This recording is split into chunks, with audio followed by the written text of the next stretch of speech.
All right, with our first pick, we took Danny Watkins, offensive lineman from Baylor.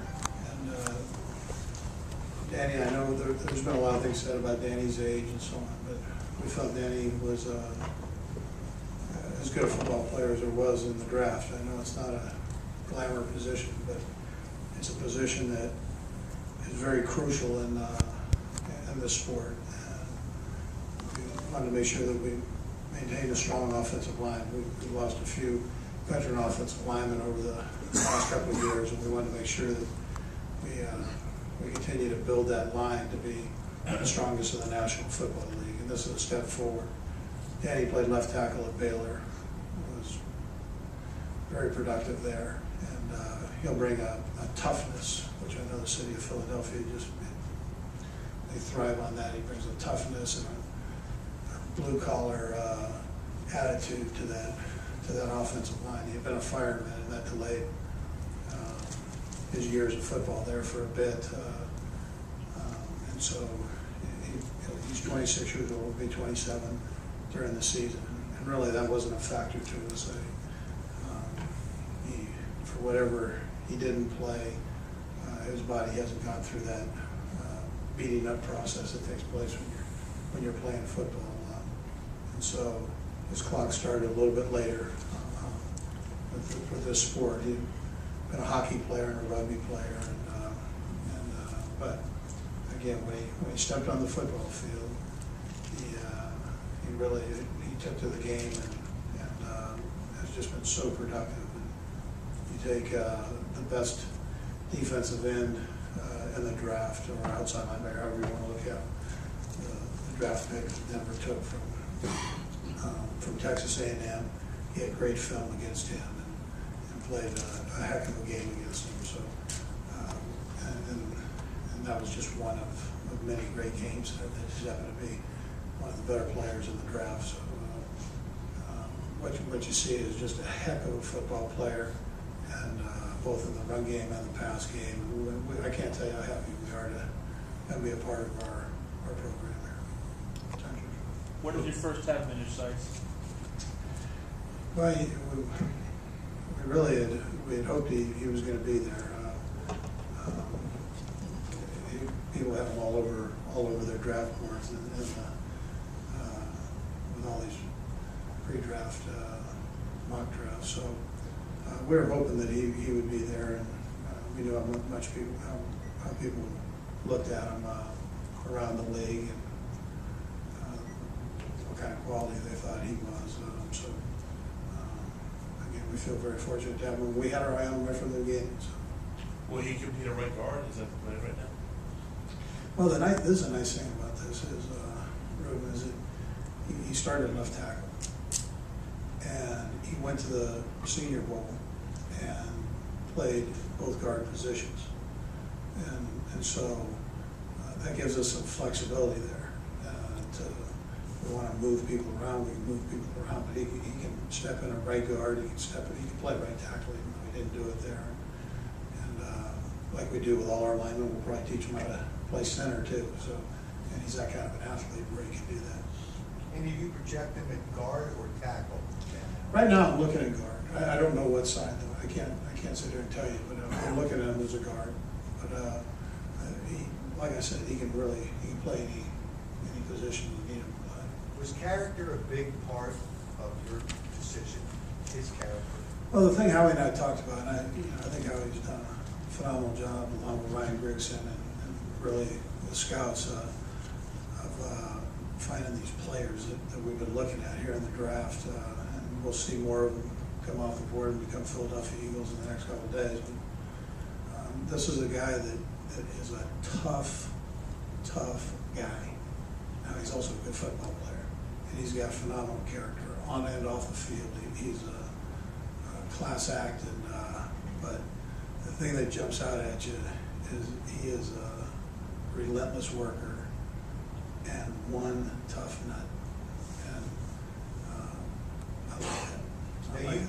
You may say this is the guy you wanted all along, but really, was he the guy, or was there somebody that was kind of on the same level? This was the guy that we felt if we stayed at 23, we would love to have, yes. We ever close to either moving up or trading out of this spot? You know, we really weren't. There was nothing that, we had this guy targeted, and we were hoping he was gonna be there. If we got a feeling other than that, we would have gone up and snagged it, but we really liked him. Andy, did this draft have any kind of a different feel so far given the restrictions and what you can and can't do? I would tell you the only difference is today we got hit with some information. So to where things will get, where the players are allowed back in the building. So with that, I had to have a couple staff meetings and make sure that my coaches were set up for that. And this was, I'm not real big on the 8 o'clock start with the draft. It's a long day. Today I was okay with that, just so I could make sure that everything was put in line, and we were able to get the rules that we needed to go by for this. And speaking of such things, you were not able to trade Kevin Cobb tonight. How much of an annoyance was that in terms of what you might have been able to do, moves you might have been able to make? You know what, Les, it really doesn't, it doesn't bother me now. I mean, that's what we were dealt, and that's how it is. So we've been going through this process feeling that wasn't going to take place. You know, that we wouldn't have any option to trade anybody that's on our team before the draft. So you know, that's what it was. And you know, and listen, we know the people that were interested in Kevin before we were given the restrictions that we were given and rules that we were given where we couldn't talk. So we know where we left off there, and we'll see how things work out once everything's lifted. Who knows? So who knows when we'll be able to do that? But we'll look at it. And I tell you the same thing I said before. You know, I'm gonna keep my ears open, but that doesn't mean that anything's gonna happen. But some of those teams presumably drafted quarterbacks. Yeah, that's how it works. I mean, those are the things that you're dealt in with these new rules. So of how things have fallen. But listen, everybody else is having to deal with the same thing, and we'll work it out. Yeah, you said receiving, sure, yeah, where you see Danny fitting if he's at guard, whether it's left or right. You have, I mean, you had a left guard who's been pretty good for a couple of years. Do you have any plans on maybe moving him out of there? Well, this is a neat thing. Is that I've got flexibility with all these guys. So we've got a group of guys that play tackle in college, and one nice thing is they can move all around. Todd's played both sides. Danny's played both sides. So Todd's played tackle for us, left and right. So we've got some flexibility there, which I think is a neat thing. And then, listen, I'll sit down. I just want to make sure we got the best football player we possibly could get to bring in here, and I think we did that. And then we'll figure out a spot for him. And that's the easy part. I understand that he hasn't played football all his 26 years, so he's young football-wise as far as 26, but I mean, he's still 26, he's going to be 27. I mean, is there concerns that his career will be shorter? 3 years, he'll be 30. Yeah, I don't think so. I don't think he's not beat up, and that's part of this game, especially at that position. Well, I say that. You see with the offensive line, you see guys play into their 30s, and because they take care of themselves. This is a guy that not only takes care of himself, but he isn't beat up like you see a lot of offensive, defensive linemen. You know, that happens throughout their career, and so you're getting a fresher, I guess, 26, 27-year-old.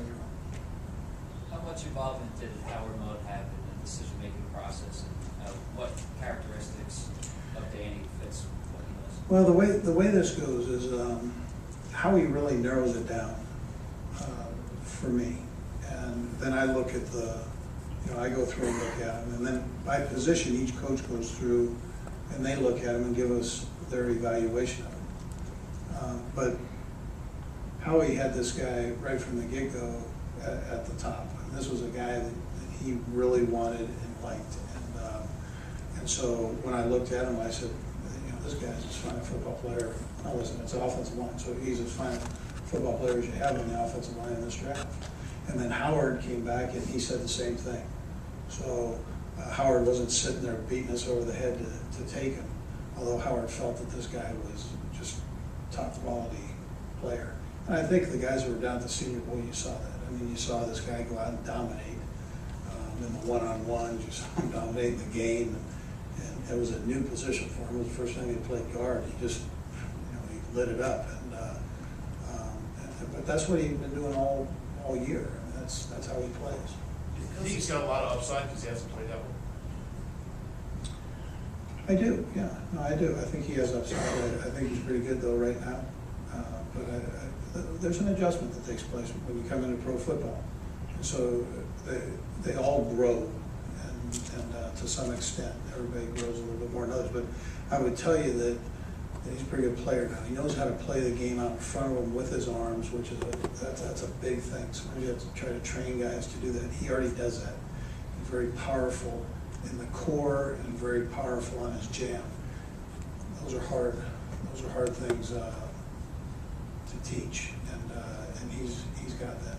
And if Howard is your offensive line coach, does it change the type of offensive lineman you're looking for?